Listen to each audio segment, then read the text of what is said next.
Good morning. Exam oriented question 9th ചാപ്റ്ററാണ്.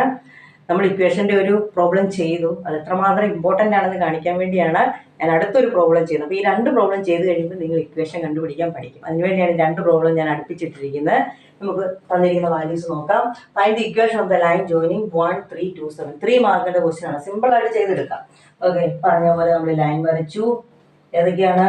1, 3, ഇത് 2, 7, ഇത് x1, y1, x2, y2 ആണല്ലോ. നേരിട്ട് ഇതാണ് നമ്മുടെ ഇക്വേഷന്റെ ഫോമിൽ. ഇപ്പൊ പഠിച്ചു കാണുന്നത് നിങ്ങൾ y minus y1 by x minus x1 is equal to y2 minus y1 by x2 minus x1. Values കൊടുക്കാൻ പോവാണ്. y നമുക്കുണ്ടോ? ഇല്ല. y മൈനസ് y1 ഉണ്ട് 3 ബൈ x മൈനസ് x1 ഉണ്ട് എത്രയാണ്? 1 ഇസ് ഈക്വൽ ടു y2 എത്രയാണ്? 7 മൈനസ് y1 3 ബൈ x2 എത്രയാണ്? 2 minus 1. Okay, എത്ര വരും? y minus 3 by x minus 1 is equal to minus ചെയ്തേ 4 ബൈ 1 അല്ലേ? 2 1 പോലെ 4 ബൈ 1. നമ്മൾ എന്താ ചെയ്യുന്നത്? കഴിഞ്ഞ ചാപ്റ്റർ ചെയ്തു, കഴിഞ്ഞ ക്വസ്റ്റ്യൻ ചെയ്ത പോലെ ക്രോസ് മൾട്ടിപ്ലിക്കേഷൻ അല്ലേ? ഇവര് ഇങ്ങോട്ട് ഇൻറ്റു ചെയ്യുക. അപ്പം 1 into y minus 3 is equal to ഇങ്ങോട്ട് പോകും. അപ്പോൾ എന്നാ ഈ മൾട്ടിപ്ലിക്കേഷൻ ആണ്. ഞാനിത് നന്നായിട്ട് കഴിഞ്ഞ ക്വസ്റ്റ്യൻ എക്സ്പ്ലെയിൻ ചെയ്തിട്ടുണ്ട്, ഇതെങ്ങനെയാണ് അങ്ങോട്ട് പോകുന്നതെന്നൊക്കെ. ഓക്കെ, ഇനി എന്താണ്? ബ്രാക്കറ്റ് റിമൂവ് ചെയ്യുന്നു. അതിനുവേണ്ടി എന്ത് ചെയ്യണം? വെളി കിടക്കുന്നതിനെ കൊണ്ട് ബ്രാക്കറ്റിനുള്ളിൽ ഓരോന്നിനെയും ഇൻറ്റു ചെയ്യുക. 1 കൊണ്ട് ഇൻറ്റു ചെയ്ത വ്യത്യാസം വല്ലതും ഉണ്ടോ? അത് തന്നെ വരും. അതുകൊണ്ട് അത് നേരിട്ട് എടുത്തെഴുതാം. അല്ലെങ്കിൽ ഞാൻ പറയാം 1 ഇൻറ്റു y എത്ര വരും? 1y മൈനസ് 3 ഇൻറ്റു മൈനസ് 3 എത്ര വരും? -3. കണ്ടോ? 1 ഇൻറ്റു -3. ഇത് പ്ലസ്, ഇത് മൈനസ്. പ്ലസും മൈനസും ഇൻറ്റു ചെയ്യുമ്പോൾ സൈൻ എന്നാണ്?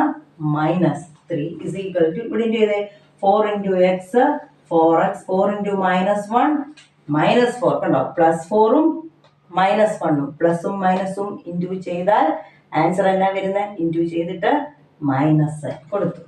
അടുത്ത മുമ്പ് എഴുതിയതുപോലെ ഇവിടെ നോക്കിയാൽ ഇവിടെ ഈ സൈഡിലാണ് എക്സ് കിടക്കുന്നത്. അത് പോസിറ്റീവാണ്. അത് അവിടെ തന്നെ കിടക്കട്ടെ. ബാക്കി എല്ലാവരും അപ്പുറത്തോട്ട് കൊണ്ടുപോവാണ്.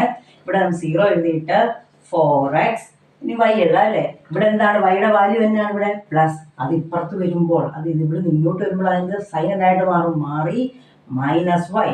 ഇനി ഇവിടെ ആര് കിടപ്പുണ്ട്? -4 കിടപ്പുണ്ട്. ഇവിടെ എന്നാണ്? -3 ഉണ്ട്. -3 അപ്പുറത്ത് കൊണ്ടുപോകാം. -3 അപ്പുറത്ത് പോകുമ്പോൾ എന്തായിട്ട് മാറും? +3. സൈൻ മാറിപ്പോകും. +3.